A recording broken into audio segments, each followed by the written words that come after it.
সুপ্রিয় দর্শক আসসালামু আলাইকুম। আজকের রেসিপিতে স্বাগতম জানাচ্ছি। আজকে ঝটপট মজাদার একটি ভর্তার রেসিপি নিয়ে চলে আসলাম। এই গরমে কিচ্ছু খেতে ইচ্ছে করে না, এই মজাদার ভর্তাটা থাকলে কিন্তু আর কিছুই লাগে না। 2 প্লেট ভাত নিমেষেই শেষ হয়ে যাবে। বাসার সবাই অনেক বেশি পছন্দ করবে। আজকে নতুনভাবে ঢেঁড়সের ভর্তাটা তৈরি করে দেখাবো। অনেকে তো ঢেঁড়সের ভর্তা তৈরি করে খেয়েছেন, কিন্তু এভাবে তৈরি করলে সবাই চেটেপুটে খাবে।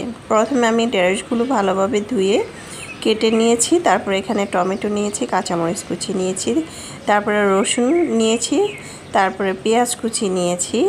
আধা কাপ পানি দিয়ে এটাকে আমি সিদ্ধ করে নেব, আর একদম পোড়া পোড়া করে নিতে হবে। তারপর আমি এখানে শুকনো মরিচ ভেজে নিয়েছি, আর পেঁয়াজটা একটু হালকা ভেজে নিয়েছি। ধনেপাতা কুচি নিয়েছি। এখন যে পরিমাণ গরম পড়েছে, পেঁয়াজটা একটু হালকা ভেজে নিলে কিন্তু ভর্তাটা বেশি সময় খেতে পারবেন। অনেক সময় ভর্তা নষ্ট হয়ে যায় গরমে, তাই পেঁয়াজটা একটু ভেজে নিলে খুব ভালো হয়। তারপরে আমি পরিমাণ মতো লবণ, মরিচ দিয়ে আর ধনেপাতা মেখে নিলাম। দিয়ে দিলাম 1 টেবিল চামচ সরিষার তেল, ভালোভাবে মেখে নিলাম। তারপরে আমি এখানে একটি বোম্বাই মরিচ সাথে সিদ্ধ করে নিয়েছিলাম।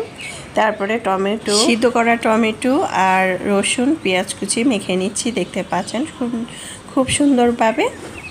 এই তো মাখাটা হয়ে গিয়েছে। মরিচটা এমনভাবে মাখতে হবে যাতে কোনো আস্ত না থাকে, ভালোভাবে মিক্স করে নিতে হবে।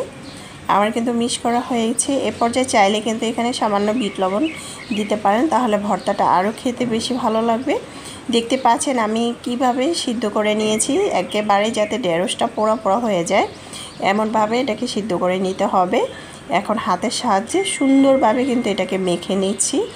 এমনভাবে মাখতে হবে যাতে কোনো পরিমাণ দানা দানা না থাকে। মাখার পরে আমি একটি বাটিতে পরিবেশন করে নিয়েছি। মাশাআল্লাহ, দেখতে যেমন সুন্দর হয়েছে, খেতে কিন্তু আলহামদুলিল্লাহ। এই মজাদার ভর্তাটা থাকলে কিন্তু আর কিছুই লাগে না। সত্যি অনেক মজাদার এই ভর্তাটা ছিল। বাসার সবাই অনেক বেশি পছন্দ করেছে। আপনারা একদিন বানালে এভাবে আপনারা কিন্তু এই ভর্তার ফ্যান হয়ে যাবেন। এতটাই ভালো লেগেছিল। চাইলে কিন্তু এটা ট্রাই করতে পারেন। আল্লাহ হাফেজ।